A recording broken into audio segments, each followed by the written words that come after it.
So హ్యామ్‌డాగ్ బీచ్‌లో మనమైతే sight seeing అంతా చూసుకొని దాని పక్కకి అటాచ్ అయ్యి బీచ్‌కి ఆనుకునే కేఫ్ డెల్ మోండో అని ఉంది ఫ్రెండ్స్. చాలా ఎస్థెటిక్‌గా ఉందనమాట. చూడొచ్చు మీరు, మొత్తం బీచ్‌లోనే ఉందనమాట అదైతే కేఫ్.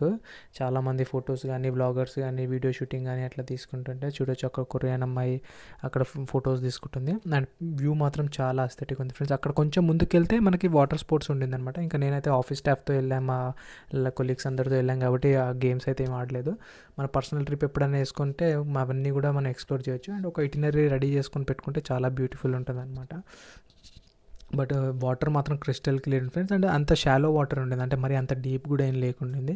సో ఈ విధంగా అయితే మనం ఇక్కడ ఇంకా ఈ స్టాప్కి వచ్చేసి మనమైతే మా ట్రిప్ ఎండ్ చేసుకున్నాం. అండ్ ఆల్మోస్ట్ ఈ టైంకి 6 అట్లా అవుతుందన్నమాట ఈవినింగ్.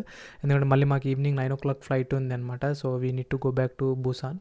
సో మళ్ళీ బూసాన్కి మేము అది జస్ట్ 1 hour ఫ్లైటే, బట్ మా ఆ ట్రిప్ అట్లా ఉండింది. సో ఏ విధంగా అయితే వెళ్ళాము, ఎట్లా వెళ్ళామో అక్కడ చిన్న డీటెయిల్స్ కూడా మీకు నెక్స్ట్ షార్ట్లో అప్లోడ్ చేస్తాను.